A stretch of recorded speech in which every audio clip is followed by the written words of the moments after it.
Good evening class.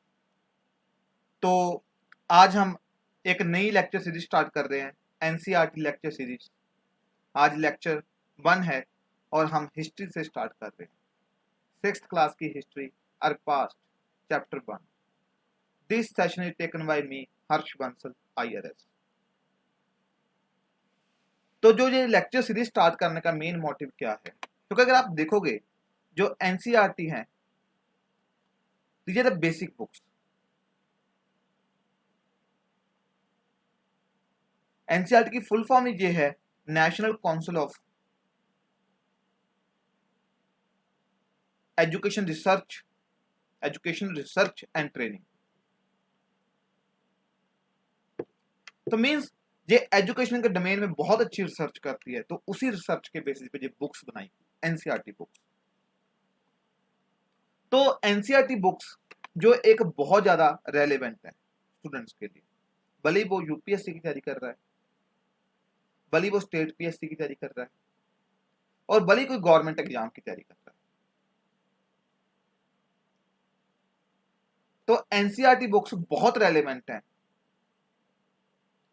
तो मेरी ने एक थ्योरी थी, इस देश को कैसे मतलब एक बढ़िया डायरेक्शन में लेके जाए।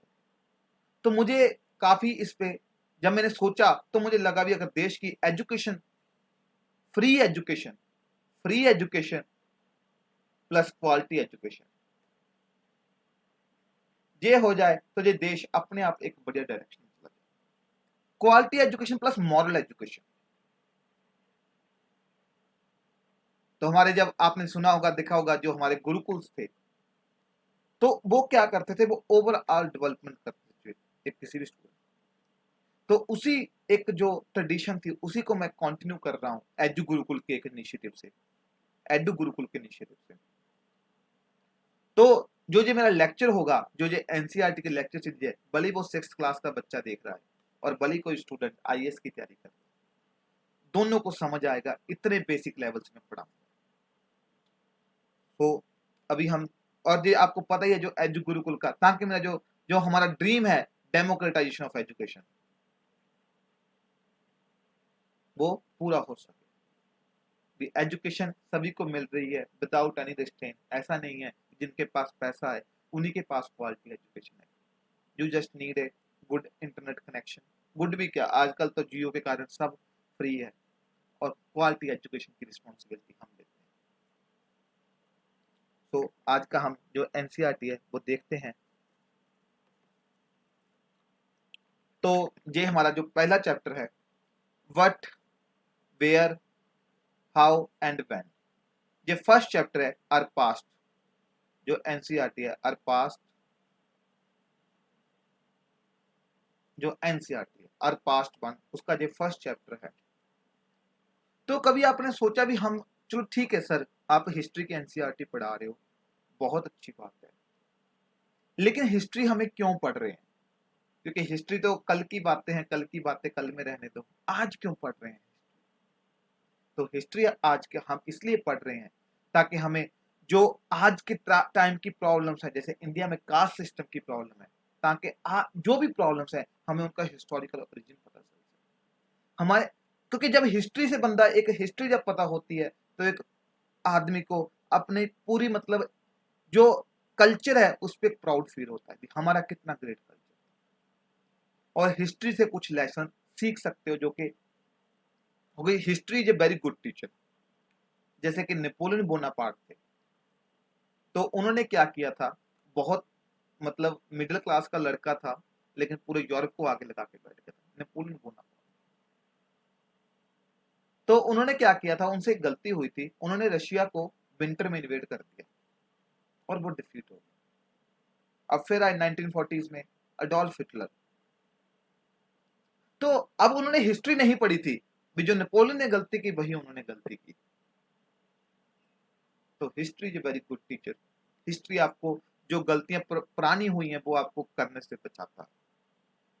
बड़े बड़े जो रूलर्स थे, जो बड़े बड़े एम्पायर थे, मौर्यन एम्पायर, गुप्ता एम्पायर, एक मुगल एम्पायर, ये सब गिरे, मतलब सब राइज हुए, फिर फॉल हुआ इनका। तो हम हिस्ट्री से पढ़ेंगे भी क्यों फॉल हुआ, ताकि आने वाले टाइम में, क्योंकि आप भी इन फ्यूचर लीडर बन सकते हो, तो आने वाले टाइम में वो गलतियां आप रिपीट ना करो जो कि बड़े बड़े एम्पायर के फॉल का रीजन बने। तो इसलिए हम हिस्ट्री पढ़ते हैं। हिस्ट्री क्या है? जो पुराना अकाउंट है, जितने भी पुराने इवेंट्स हुए हैं आज से 1000 साल पहले, 2000 साल पहले, यानी कि 5000 साल पहले, और ऐसे नहीं बहुत पीछे साल भी चले जाते हैं, तो उनको सबका रिकॉर्ड है। हिस्ट्री भी 3 तरह की होती है, अगर आपने देखा होगा, pre history,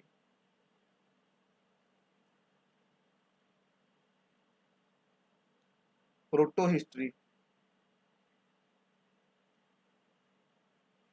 and historical period. 3 तरह की हिस्ट्री है, तो pre history, proto history and history. Pre history क्या है? जिसका कोई हमें रिटर्न रिकॉर्ड्स नहीं है। हम क्या कर रहे हैं, जैसे कि जैसे जैसे हम हिस्ट्री पढ़ेंगे, तो जैसे कि हमें पेंटिंग्स मिली, जैसे बीम बेड का पेंटिंग्स, जो वॉल पेंटिंग्स होती हैं, कोई भी बिल्डिंग्स हैं वो मिली, उनके थ्रू हम हिस्ट्री को इंटरप्रेट करते हैं, जिसका कोई रिटर्न रिकॉर्ड नहीं है। आज के टाइम पे क्या है, जैसे कुछ भी है, रिटर्न हिस्ट्री लिखते रहते हैं, लेकिन उस टाइम क्योंकि लिखने का किसी को नहीं। प्रोटो हिस्ट्री क्या होता है? जो कि ट्रांजिशन पीरियड है, एक प्री हिस्ट्री और हिस्टोरिकल पीरियड के बीच में, एक ट्रांजिशन पीरियड भी। हिस्टोरिकल पीरियड में क्या है, हमारे पास रिटर्न रिकॉर्ड्स जैसे कि वेदास थे।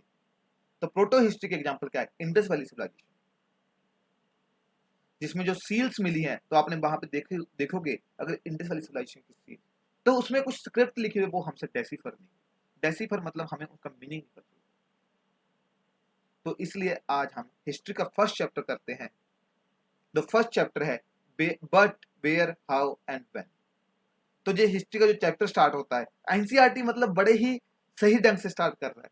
एक बड़ी ही, जैसे जहां पे दिखाया गया अभी, रशीदा नाम की बच्ची न्यूज़पेपर एक हेडलाइन पे उसकी निगाह पड़ती है 100 साल पहले, तो बड़ी हैरान होती है भाई 100 साल पहले हमें कैसे पता चला। जैसे मुझे कल का कुछ पता करना तो मैं अपने फ्रेंड से पूछ लूंगी, अगर कुछ और भी पूछना तो टीवी न्यूज है, मीडिया है, सब कुछ है। अगर मुझे कोई 10-20 साल पहले, तो मैं अपने बड़े बुजुर्गों से पूछ लूंगी, दादा से पूछ लूंगी, दादाजी उस टाइम क्या हुआ। लेकिन 100 साल पहले उस टाइम तो कोई वो था ही नहीं, कोई जिंदा ही नहीं है, तो वो कैसे पता चलेगा।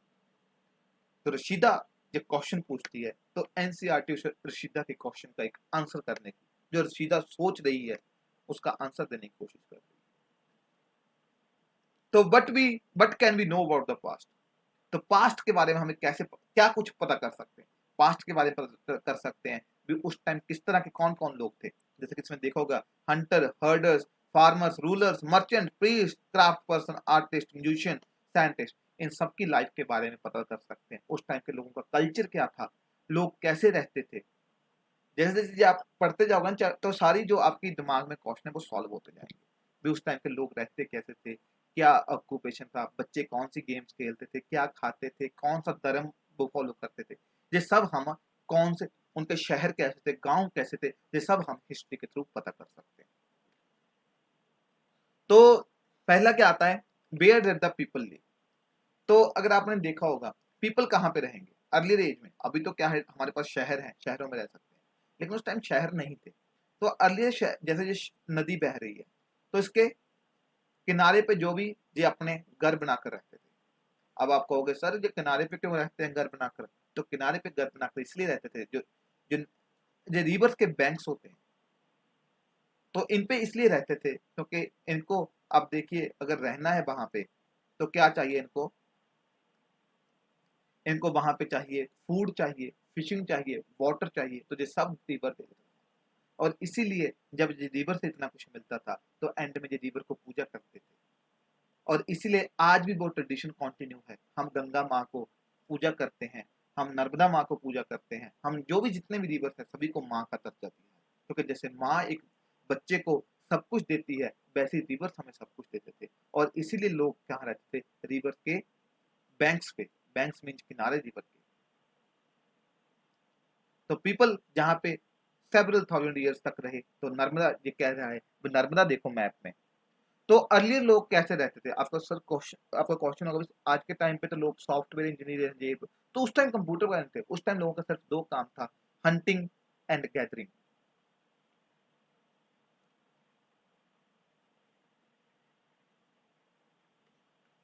हंटिंग एंड गैदरिंग, मतलब वो जंगल में जाते थे शिकार करने ताकि कुछ खाने को मिल सके, जहाँ कुछ भी फ्रूट्स वगैरह गैदर करते थे, हंटिंग और गैदरिंग का काम करते थे। तो हंटर एंड गैदरर्स थे।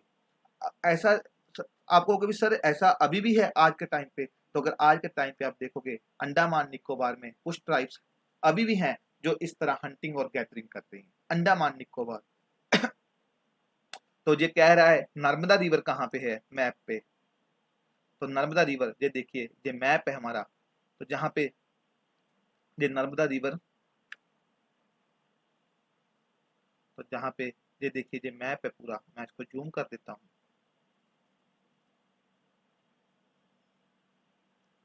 नर्मदा रिवर, विंध्या, सतपुरा, ये गंगा रिवर है। ये देखिए गंगा रिवर की ट्रिब्यूटरीज, ट्रिब्यूटरीज क्या होती हैं? जो कि रिवर को मिलती हैं। जैसे जहाँ पे ये राइट बैंक ट्रिब्यूटरीज हैं, वैसे लेफ्ट बैंक ट्रिब्यूटरीज हैं। तो लेफ्ट बैंक ट्रिब्यूटरीज कौन सी होती हैं? लेफ्ट बैंक ट्रिब्यूटरीज जो हैं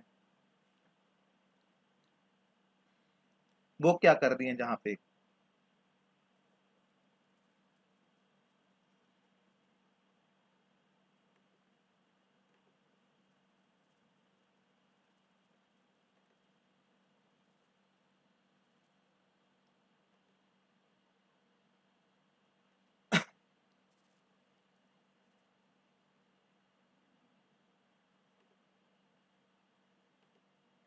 तो ये left bank tributaries and right bank tributaries.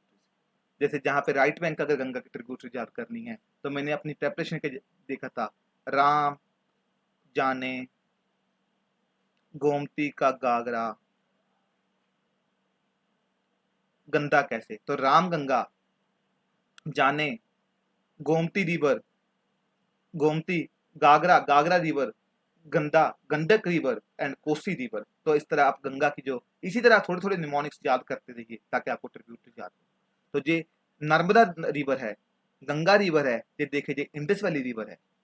जहाँ पे जब इस रिवर के जो बैंक पे जो सिविलाइजेशन बैठी थी, जो बनी थी, उसको इंडस वैली सिविलाइजेशन बोला, जिसको सिद्धू घाटी की सभ्यता भी बोलते हैं, द ग्रेट हड़प्पन सिविलाइजेशन भी बोलते हैं। तो ये देखिए जहाँ पे, और ऐसी पंजाब के जो पंजाब है, पंजाब की, पंजाब का नाम क्यों पड़ा था the land of five rivers?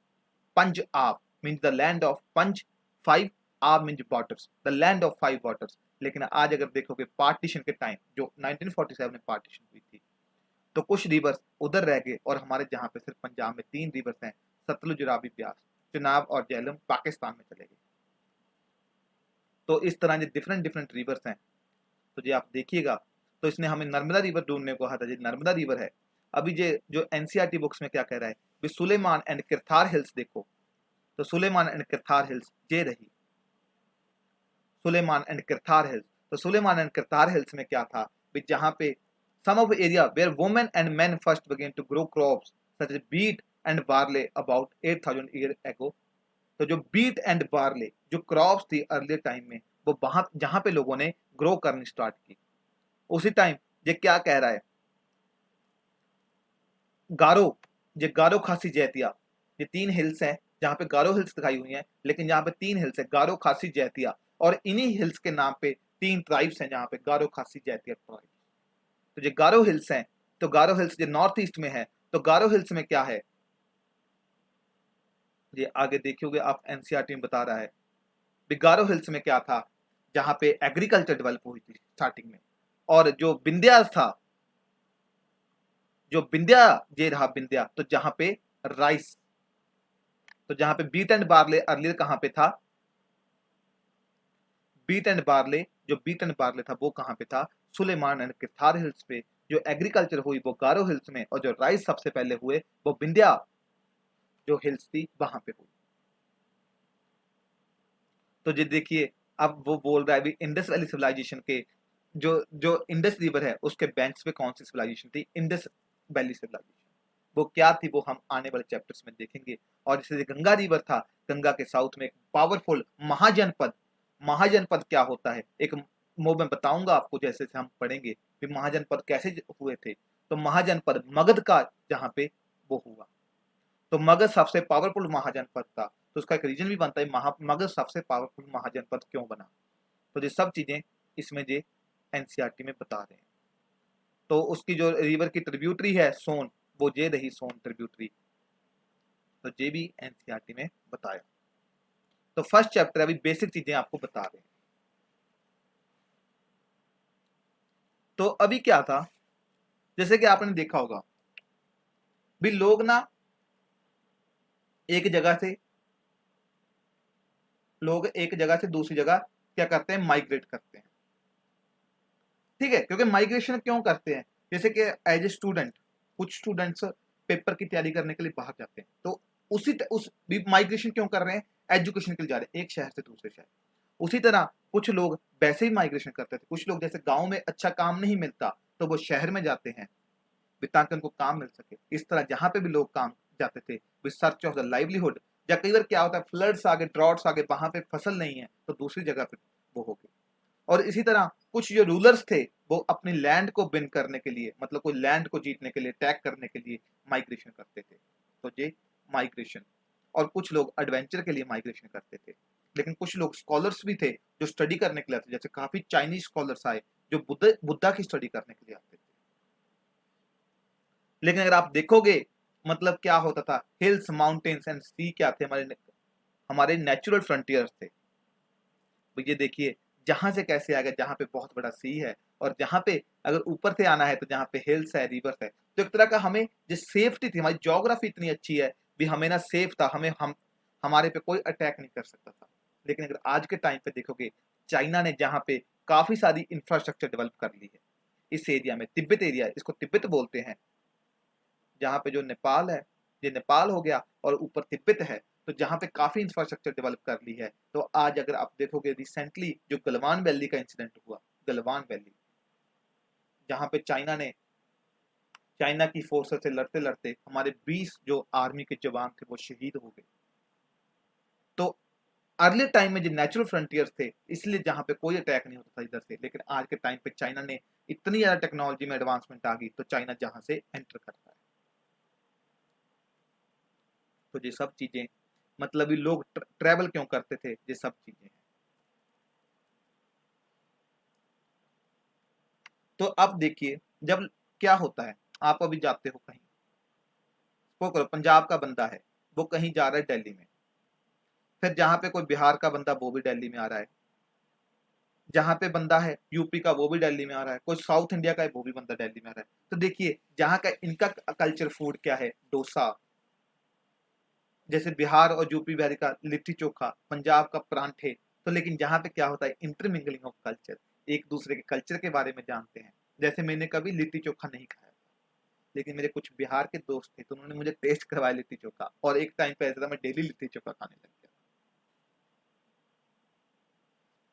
तो मतलब इससे क्या होता है, उनका मतलब अलग अलग लोग जब एक जगह पे माइग्रेशन होगी तो क्या होता है, कल्चर जो होता है, कल्चर क्या है, वे ऑफ लाइफ, तो कॉम्पोजिट कल्चर डेवलप होता है, डिफरेंट टाइप्स का कल्चर। तो जहां पे जो कह रहे हैं भी, अभी नेम्स ऑफ हमारे जो लैंड के थे, दो नेम है, इंडिया एंड भारत। तो इंडिया रिवर क्यों पड़ा, जो इंडिया नेम क्यों पड़ा, तो इंडस वाली सिविलाइजेशन के जो लोग रह रहे थे, जिसको जो इंडस वैली, जो इंडस जे था, बैंक इंडस रिवर था, उसके जो उस पे रह रहे थे बैंक्स पे, तो उनको ईरान में क्या बोलते थे, हिंदू बोलते थे, सिंधु बोलते थे। लेकिन बाद में सिंधु संस्कृत में और ईरान में इंदस, तो उसी से क्या हुआ, इंडिया नाम पे, हिंदुस और इंडस, और जो रिवर के ईस्ट में था उसको क्या कहने लगे, इंडिया कहने लगे। तो मतलब जो ईरान में क्या कहते थे, जो अभी इंडस वाली सिविलाइजेशन के बैंक्स पे रह रहे हैं उनको क्या बोलने लगे, इंडस बोलने लगे, और लैंड को क्या बोलने लगे, इंडिया। उस टाइम सिर्फ नॉर्थ तक था, लेकिन आज पूरा इंडिया, पूरी लैंड को हम क्या बोलते हैं, इंडिया बोलते हैं। अर्लियर क्या था, जो ये मैप है अगर आप देखोगे, तो जहां पे जो इंडस रिवर है इसके वो रहता है, तो उसको इंडस बोलते थे, या इंडिया बोलते थे, लेकिन अब पूरे इंडिया को बोलते हैं। और जो भरत नाम पड़ा, भरत कौन सा नाम पड़ा, जो के पीपल नॉर्थ वेस्ट में रह रहे हैं, वार्ता उनको एक ट्राइब का नाम था, वार्ता was used for a group of people who lived in north west, who are mentioned in the Rigveda. तो लेटर वो क्या करने लग गया, अब नॉर्थ वेस्ट कौन सा है हमारा, जो ये सुलेमान के थार हिल्स वाला जो एरिया, इसको नॉर्थ वेस्ट बोलते हैं, लेकिन लेटर वो इसलिए पूरे कंट्री का नाम पड़ गया। तो अभी लेकिन आज तक अभी तक रशीदा का क्वेश्चन हमने सॉल्व नहीं किया। रशीदा कहती मतलब भी पीछे का हमें कैसे पता चला, तो पिछले का हमें कैसे पता चला, एक होती है मैन्युस्क्रिप्ट्स। मैन्युस्क्रिप्ट्स क्या होती हैं, जो जिन पे रिटन हाथ से लिखा हुआ, जैसे ये मैन्युस्क्रिप्ट्स है, ये लैटिन वर्ड मेनू, मेनू मीन हैंड, तो हाथ से लिखा हुआ। तो जहां पे अर्ली क्या था, पाम लीफ और एक स्पेशल जो बार्क था ट्री, बर्च ट्री का जो बार्क था, उससे जो ये स्क्रिप्ट्स डेवलप की गई थी, तो जो उस पे लिखते थे, तो इसको बोलते हैं मैन्युस्क्रिप्ट्स। तो मैन्युस्क्रिप्ट्स क्या है, जो कि एक तरह की हाथ से लिखी गई। तो जहां पे अर्ली क्या था, क्योंकि अभी पेड़ के उस पे लिखी हुई है, पाम लीव्स पे लिखी हुई है, बर्च उस पे लिखी हुई है, बार्क पे लिखी हुई है, तो इसको इंसेक्ट वगैरह खा गए थे, लेकिन कुछ आज भी रिजर्व है टेम्पल्स वगैरह में। तो इन जो हमें पता चलता है, जो जो मैन्युस्क्रिप्ट्स है, उनसे क्या कुछ पता चलता है उस टाइम के लोगों के रिलीजियस बिलीफ क्या थे, प्रैक्टिसेस क्या थी, लाइफ क्या थी, मेडिसिन कैसी थी, साइंस कैसी थी। आज के टाइम पे तो आप गूगल पे डालोगे तो सब कुछ पता चल जाएगा, लेकिन ऐसा नहीं था। उस टाइम जो रिकॉर्ड्स थे वो उसी में रखे जाते थे। तो जो मैनी क्या हमसे थी, संस्कृत जो लीट लैंग्वेज थी, और प्रकृत क्या थी, ऑर्डिनरी लैंग्वेज, और तमिल में जो हमें मैन्युस्क्रिप्ट्स मिली। तो जो मैन्युस्क्रिप्ट्स तो पता चल गया, अब इंस्क्रिप्शंस भी हमें स्टडी की है। इंस्क्रिप्शंस क्या होती हैं, जो हार्ड सरफेस स्टोन और मेटल पे जो लिखते थे, जैसे ये इंस्क्रिप्शन है, उसको खुदाई करते थे ऐसे, मतलब जैसे लिख देते होते मशीन से, कुछ भी मतलब उकेरना इस पे पत्थर पे, तो उसको क्या कहते हैं, मैन्युस्क्रिप्ट्स कहते हैं, अजय इंस्क्रिप्शंस कहते हैं। तो इंस्क्रिप्शंस की कौन सी होती थी, तो ज्यादातर जहाँ पे जो किंग्स थे, वो अपनी ग्लोरी के लिए इंस्क्रिप्शन लिखाते थे, जो भी उन्होंने जो भी लड़ाइयाँ जो भी बैटल्स लड़ी हैं, वो सब इस पे उन्होंने लिखवा दी भी हमने, ताकि आने वाली जनरेशन उनको याद कर सके। तो जे और जहाँ पे कुछ अगर ऑर्डर पास करना होता था, जैसे जब किंग अशोक वो मूवी आई थी ना शाहरुख खान की, तो किंग अशोक मौर्य जो साम्राज्य के एक महान राजा, the great king, the king Ashoka, तो उन्होंने कलिंगा वॉर लड़ा था। तो कलिंगा वॉर लड़ा, तो वहां पे काफी लोगों की डेथ हो गई थी कलिंगा वॉर में। तो कलिंगा वॉर में काफी लोगों की डेथ हुई। जब वो बैटल ग्राउंड जीते, कलिंगा कहाँ पे, उड़ीसा में है, ये मैप देखोगे आप, तो काफी लोगों की जब डेथ हो गई थी, तो क्या हुआ कलिंगा में, तो उनका ना एक हर्ट चेंज हुआ कि यार मैं क्या कर रहा हूँ, इतना वायोलेंस होता है, कभी कभी आप भी देखोगे भी बड़े बड़े लोगों का हर्ट चेंज होता है। तो उन्होंने वायलेंस को पूरा छोड़ दिया। फिर वो अपनी पॉलिसी लेकर आए, पॉलिसी ऑफ दम्मा।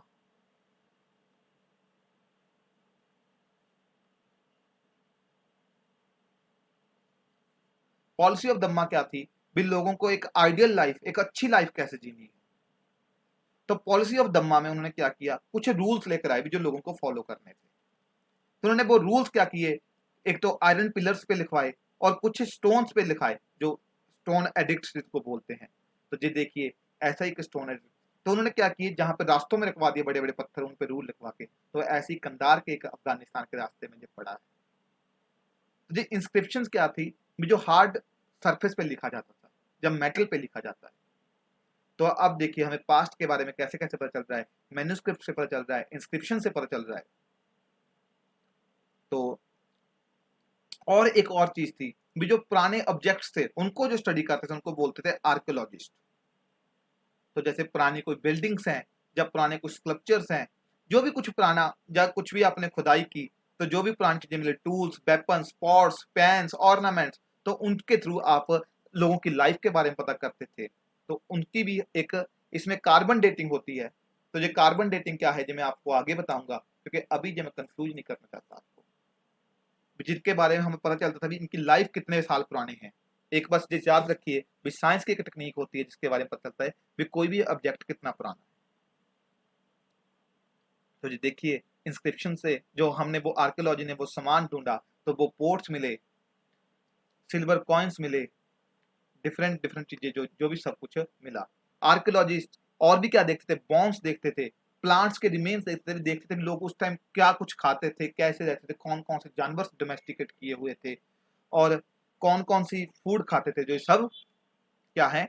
तो भी आपको पता चल गया हिस्टोरियंस कैसे करते हैं। जो भी कुछ चीजें, हिस्टोरियंस जो होते हैं वो एक प्रकार डिटेक्टिव्स हैं, जैसे जासूस कोई रिसर्च कर रहा होता है तो इस तरह हिस्टोरियन भी रिसर्च कर रहे हैं। तो हिस्टोरियंस क्या कर रहे हैं, हिस्टोरियंस रिसर्च कैसे कर रहे हैं, मैन्युस्क्रिप्ट से, इंस्क्रिप्शन से एंड आर्कियोलॉजी से। उसके बाद वो हिस्ट्री को इंटरप्रेट करते हैं, हिस्ट्री को लिखते हैं, बुक्स पब्लिश करते हैं। तो भी जहां पे अगर आपने नाम देखा होगा तो इस जो बुक का नाम है आर पास्ट नॉट पास्ट, जहां पे आर पास्ट, तो यानी कि जो पास्ट हैं वो मल्टीपल हैं। किंग का पास्ट कुछ और है, आम लोगों का पास्ट कुछ और है, जो आज भी है। मतलब लोग डिफरेंट डिफरेंट टाइप के लाइफ जी रहे हैं। तो इस एनसीईआरटी की बुक से वो डिफरेंट लोगों के कैसे पास थे, मतलब किंग कैसी लाइफ जीता था पिछले, यानी कि जो पुराना टाइम था, जो भी पास्ट था उसमें कैसी लाइफ जीता था, किसान कैसी लाइफ जीते थे, तो वो सब इसमें, इसीलिए इसका क्या है, वो एनसीईआरटी की बुक्स के थ्रू हम वो सब चीजों को सॉल्व करेंगे। वो जो वो एक मिस्ट्री है भी, डिफरेंट लोगों के कैसे पास्ट थे वो हम देखेंगे।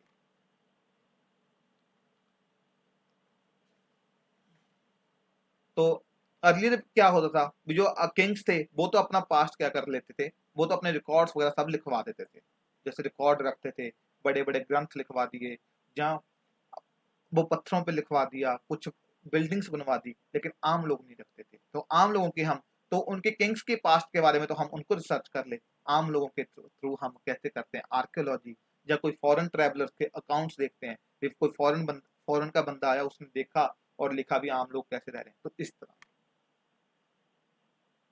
तो आज भी अगर देखोगे कुछ लोग तो जहाँ पे बिजनेसमैन हैं, कुछ लोग पॉलिटिशियन हैं, कुछ लोग क्या है अभी भी खेत में काम कर रहे हैं, और जैसे अंडमान निकोबार में मैंने बताया था, वो आज भी एक as a tribals hunting gathering fishing पे ही जी रहे हैं। तो अभी डेट्स का क्या मतलब होता है, जैसे आपने सुना होगा एडी बीसी, हम बोलते हैं अभी कौन सा ईयर है 220 एडी। तो ये 1 एडी कहां से स्टार्ट हुआ था, 1 एडी का मतलब क्या है, एनो डोमिनी। ये देखिए, एनो डोमिनी, एनो डोमिनी का मतलब क्या है, एक लैटिन वर्ड है जिसका मतलब है in the year of Lord. तो फर्स्ट एडी कब स्टार्ट हुआ था, जब जीसस क्राइस्ट का जन्म हुआ था, जिन्होंने क्रिश्चियन धर्म का जो भी रिलीजन था उसको फाउंड किया था, तो उसके बाद जो आज है। लेकिन इससे पहले जो हम बीसी कहते हैं, भी इससे पहले कितने साल पहले, तो उसको कहते हैं बिफोर क्राइस्ट। और ये रिलीजन टर्म रिलीजियस टर्म थी, इसलिए इसको सेकुलर टर्म बनाने के लिए, मतलब रिलीजन का यूज ना करो, तो आज के टर्म में क्या यूज करते हैं, जो एडी को सी कहते हैं कॉमन इरा, और बीसी को कहते हैं बिफोर कॉमन इरा। तो एडी का मतलब, एडी को एज ए आज क्या यूज करते हैं सीई, और बीसी को कैसे यूज करते हैं, जो बीसी है उसको यूज करते हैं बीसी बिफोर कॉमन इरा, और सम टाइम बीपी भी यूज करते हैं बिफोर प्रेजेंट। तो ये डेट्स का मतलब है। तो अभी आप कहोगे सर मतलब ये जो इंस्क्रिप्शन है हमें और भी जगह मिली, जैसे कि ये एक इंस्क्रिप्शन मिली जहाँ पे डिफरेंट डिफरेंट सिंबल्स थे, इजिप्ट में मिली। तो जो भी ये सिंबल्स होते हैं इसकी एक लैंग्वेज का मीनिंग होता है, जैसे जहाँ पे लॉइन बना हुआ तो उसका मतलब एल है।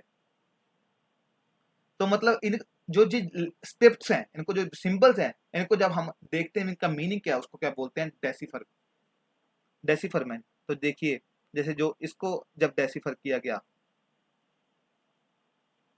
तो पता चला भी एक क्लियोपेत्रा नाम लिखा हुआ है और एक पतलोमिस। तो ये जो स्क्रिप्ट को डेसिफर किया, तो ये रोजिटा टाउन में, जो इजिप्ट के रोजिटा टाउन में ये स्क्रिप्ट मिली थी, और ये फ्रेमवर्क जिसमें ये लेटर्स थे इसको क्या बोलते हैं, कार्टोश। तो इस तरह ये देखिए इनको डेसिफर किया गया भी, मतलब जो जो ईगल है उसका मतलब, बर्ड का मतलब ए है, लॉयन का मतलब, तो ऐसे बर्ड्स को डेसिफर किया गया, जैसे देखिए दो ईगल, ए ए, वर्ड का एल, तो इस तरह इसको डेसिफर किया गया। तो ये आपका फर्स्ट चैप्टर था। तो अभी फर्स्ट चैप्टर में आपने अपनी हिस्ट्री की एनसीईआरटी उठाई है और मैंने ये सब पढ़ा दिया, क्वेश्चन आपको सॉल्व करने हैं।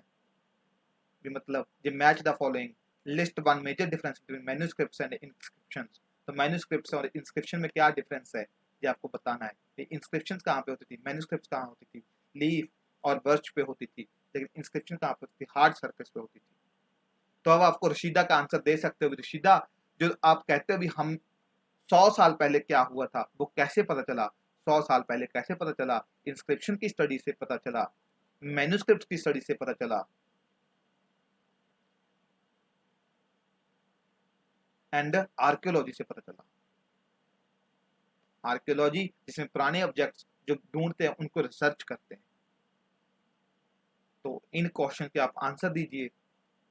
और ये कुछ इंपॉर्टेंट डेट्स हैं, बिगिनिंग ऑफ एग्रीकल्चर 8000 साल पहले, जो सिटीज थी वो 4700 साल पहले, जो मगध का किंग था वो 2500 साल पहले, प्रेजेंट क्या है एडीसी। तो ये आज आपका फर्स्ट चैप्टर खत्म होता है। नेक्स्ट सेशन में हम सेकंड चैप्टर देखेंगे।